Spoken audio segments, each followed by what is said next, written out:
युवा होने पर एकलव्य धनुर्विद्या की उच्च शिक्षा प्राप्त करना चाहता था। उस समय धनुर्विद्या में गुरु द्रोण की ख्याति थी, पर वे केवल विशेष वर्ग को ही शिक्षा देते थे।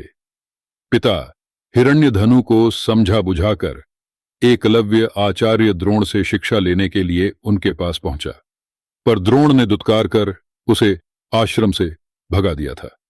एकलव्य हार मानने वालों में से न था। वह बिना शस्त्र शिक्षा प्राप्त किए घर वापस लौटना नहीं चाहता था।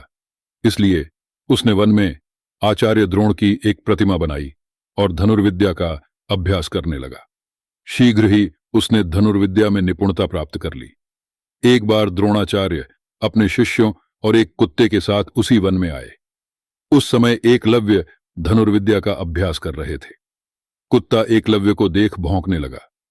कुत्ते के भौंकने से एकलव्य की साधना में बाधा पड़ रही थी, इसलिए उसने अपने बाणों से कुत्ते का मुंह बंद कर दिया। एकलव्य ने इस कौशल से बाण चलाए थे कि कुत्ते को किसी प्रकार की चोट नहीं लगी। कुत्ता द्रोण के पास भागा। गुरु द्रोण और शिष्य ऐसी श्रेष्ठ धनुर्विद्या देख आश्चर्य में पड़ गए। वे उस महान धनुर्धर की खोज में लग गए। अचानक उन्हें एकलव्य दिखाई दिया। साथ ही अर्जुन को संसार का सर्वश्रेष्ठ धनुर्धर बनाने के वचन की याद भी हो आई। द्रोण ने एकलव्य से पूछा, तुमने यह धनुर्विद्या किससे सीखी? इस पर उसने द्रोण की मिट्टी की बनी प्रतिमा की ओर इशारा किया। द्रोण ने एकलव्य से गुरु दक्षिणा में एकलव्य के दाएं हाथ का अंगूठा मांग लिया। एकलव्य ने साधनापूर्ण कौशल से बिना अंगूठे के धनुर्विद्या में पुण्य दक्षता प्राप्त कर ली। पिता की मृत्यु के बाद वह श्रृंगबेर राज्य का शासक बना और अपने राज्य की सीमाओं का विस्तार करने लगा। वह जरासंध की सेना की तरफ से मथुरा पर आक्रमण कर कृष्ण की सेना का सफाया करने लगा।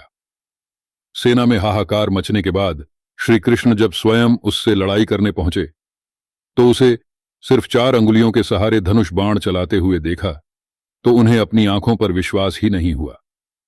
चूंकि वह मानवों के नरसंहार में लगा हुआ था, इसलिए कृष्ण को एकलव्य का संहार करना पड़ा। एकलव्य अकेले ही सैकड़ों यादव वंशी योद्धाओं को रोकने में सक्षम था। इसी युद्ध में कृष्ण ने छल से एकलव्य का वध किया था। उसका पुत्र केतुमान महाभारत युद्ध में भीम के हाथ से मारा गया था। जब युद्ध के बाद सभी पांडव अपनी वीरता का बखान कर रहे थे, तब कृष्ण ने अपने अर्जुन प्रेम की बात कबूली थी। कृष्ण ने अर्जुन से स्पष्ट कहा था कि तुम्हारे प्रेम में मैंने क्या क्या नहीं किया है। तुम संसार के सर्वश्रेष्ठ धनुर्धर कहलाओ, इसके लिए मैंने द्रोणाचार्य का वध करवाया। महापराक्रमी कर्ण को कमजोर किया और न चाहते हुए भी तुम्हारी जानकारी के बिना भील पुत्र एकलव्य को भी वीरगति दी, ताकि तुम्हारे रास्ते में कोई बाधा न आ सके।